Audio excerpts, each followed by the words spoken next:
This is a story about knife reviews and YouTube. It's a story about that hard to get item at Christmas that just doesn't live up to your expectations. It's a story about the TRM Neutron. I know. It's a 2-year-old knife. Why is this video relevant to you now? Well, stick with me, boys and girls. Just boys. Stay for the end of the video for the moral of the story. So let's go inside and take a look at the TRM Neutron.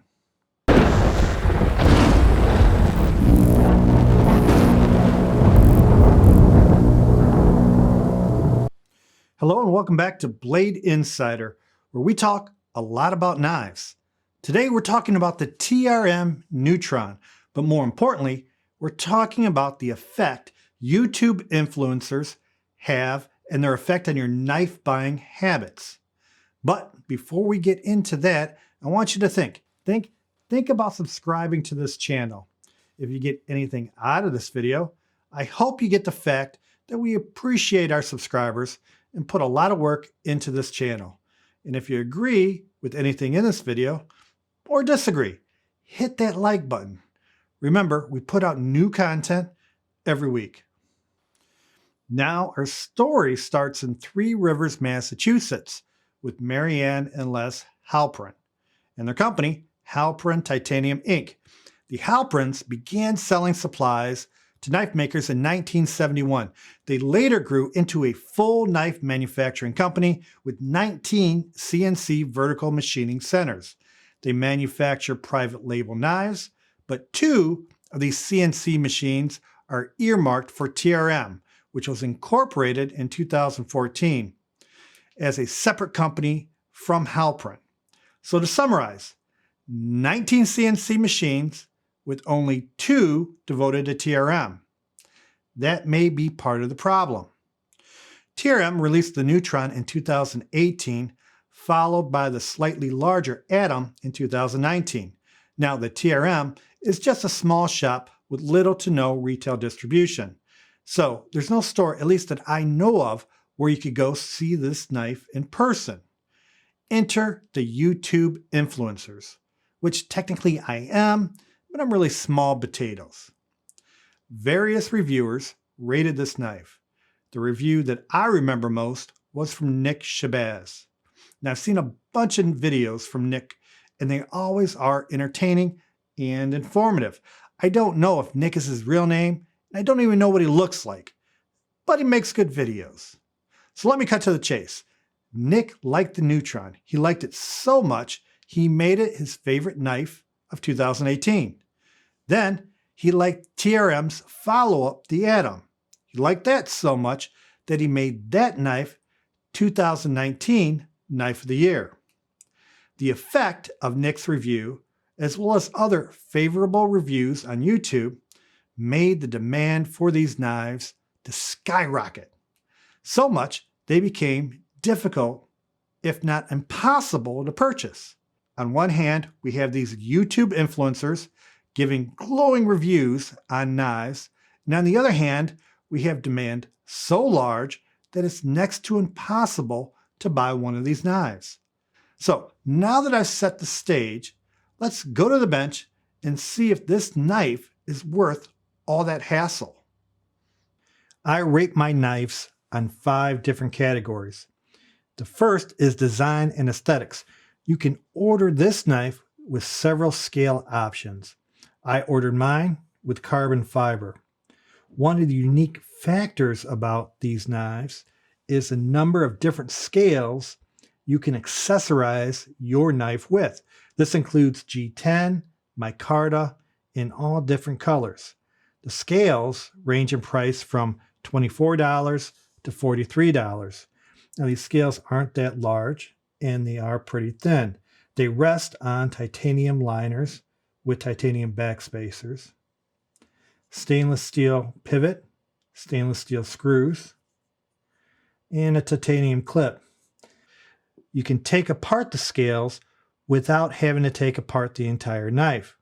You do that by taking these 2 screws on the presentation side and 2 screws, one there and one under the clip, On the clip side, scales pop off, replace them with new scales, and put the screws back in.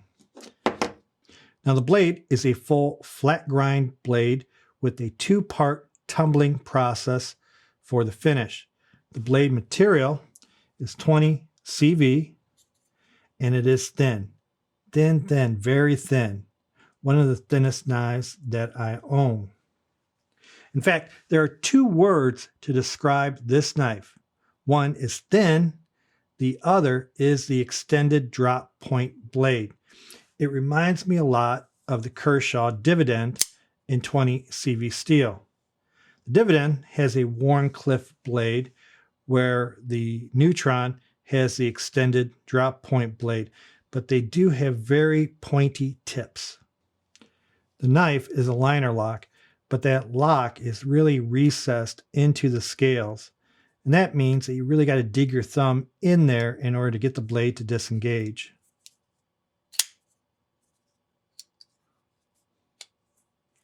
There are better designed liner locks out there.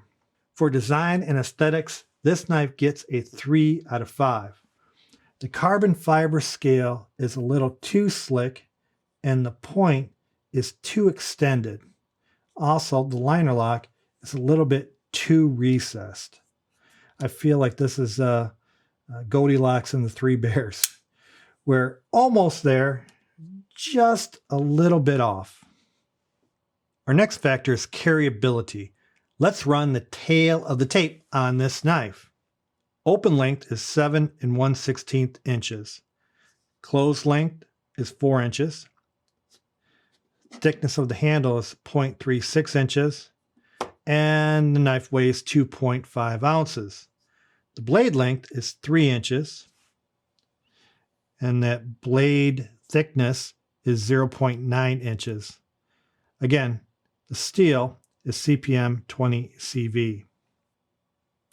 The handle is long enough where I can get most of my 4 fingers around this knife.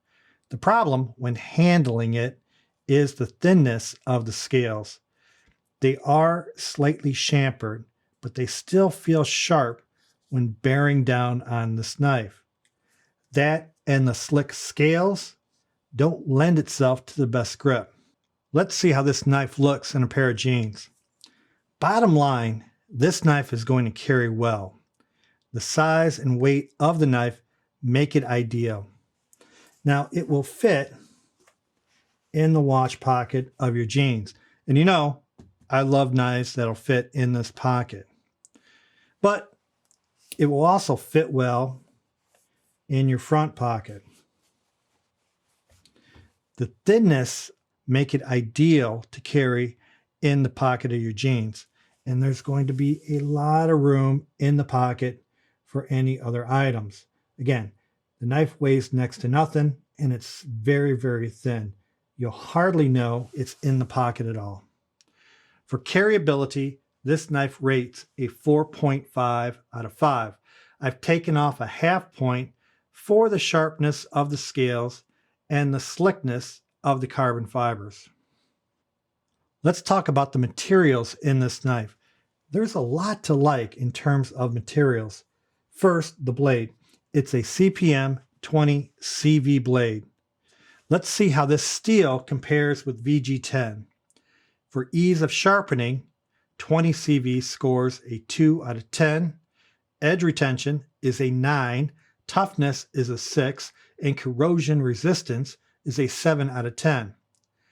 VG10 steel scores a 6 for ease of sharpening, a 5 for edge retention, 4 for toughness, and 7 for corrosion resistance. Bottom line, the 20 CV holds its edge for a long time. What about the guts of this knife? Both the liner and the clip are titanium. Other manufacturers may cheap out and use stainless steel, but this knife spends the extra money and gives you titanium.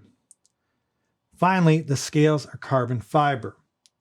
Now you can order this knife with whatever materials you want, but the carbon fiber is really thin and very slick. so it's not the best example of carbon fiber in knives. Now, TRM released the Neutron 2. In it, they offered a textured carbon fiber, which I haven't tried yet, but that may eliminate the problem. For materials, this knife rates a 4.5 out of 5. The basic elements are good, but the scales can be slightly improved. Our next factor is usability. Let's look at what distinguishes this knife from others. It has the elongated drop point blade. It's thin and lightweight. So what's the knife good for? It's good for general office use, opening letters and boxes, maybe cutting some fruit. When I opened up this knife, it immediately reminded me of my dividend. Both knives have that elongated tip that I fear is going to bend on you. If you ever had one of these tips bend on you, then you know what I mean. So immediately you watch what you do with this knife. Now, deployment action is good on this knife. Even though there's not a lot of room around the thumb stud, it still has enough to deploy very well. The blade is thin, and that's both good and bad, but it's really slicey, and it should go through paper and cardboard very well. Let's see how this knife cuts. Now, boys and girls, what do you think it's going to do? Is it going to be a good cutter? I think it's going to be a good cutter.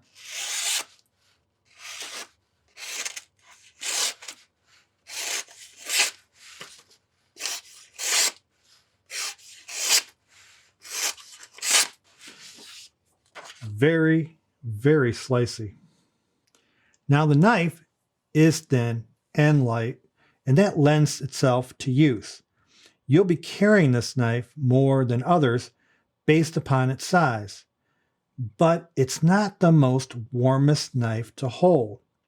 And I think I just invented a new way to rate a knife, the warmness. Here's what I mean by that. Some knives are just more comfortable to use than others. In my last episode, we reviewed the Benchmade Anthem, and that was a great knife with great materials. But there again, it wasn't the warmest knife to use. So for usability, this knife rates a 4 out of 5.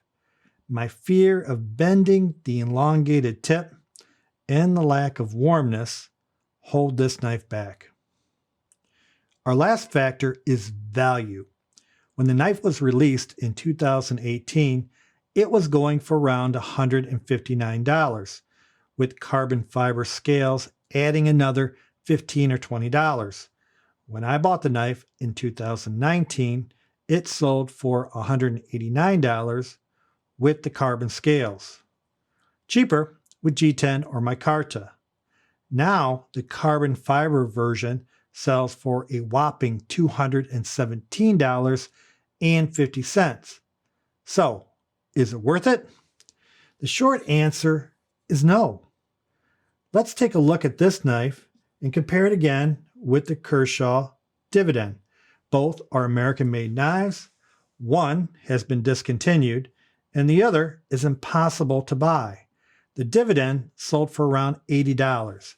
It had speed-safe deployment and aluminum scales. Both knives have the CPM 20 CV steel. $80 versus $217.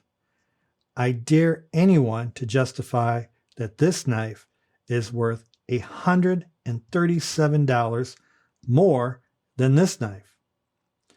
I think the sweet price point on this knife is $125. It is well worth that price. It's a really hard recommendation at $217, and even harder to recommend when you have to jump through a bunch of hoops to buy it. For value, this knife gets a 2.5 out of 5. Totaling up all the scores, this knife rates a 3.7 out of 5. It's a good knife. It has some great qualities, but it's not a great knife. And it's certainly not one of my knives of the year. But this video is not about reviewing this knife. It's about YouTube influencers and purchasing knives sight unseen. My expectations for this knife were sky high. When I finally got it delivered, it came in a crappy box and it reminded me of my $80 dividend. I felt deflated. Now in the box, it asks you to rate the knife and email TRM the score. So I did. And to their credit, they emailed me back and told me I could get a full refund. So for customer service, it's a good company. And that's probably the reason I kept the knife. So what's the moral of the story? There are a lot of influencers out there reviewing knives. And we rely on these reviews, but we can't see a lot of these knives in person, especially with COVID. And I pointed out to Nick Shabazz in his review of the knife, but I don't think he gave a dishonest review of it. It was his opinion, and my opinion is different. So what's the moral of the story? It is to get lots of opinions before making your purchase. You shouldn't rely on one source for all your news, and you shouldn't rely on one reviewer to make your knife purchases. Matter of fact, we review knives on this channel. I don't know if you knew that or not. So feel free to subscribe for new and honest reviews of all things knives. And hit that like button, ring the bell, and don't forget to vote. And comment. I forgot comment. Are you on the TRM bandwagon? Or do you feel that they're overrated and too expensive? Leave those comments down below. And remember, be responsible, be respectful, and be happy. We'll see you next time.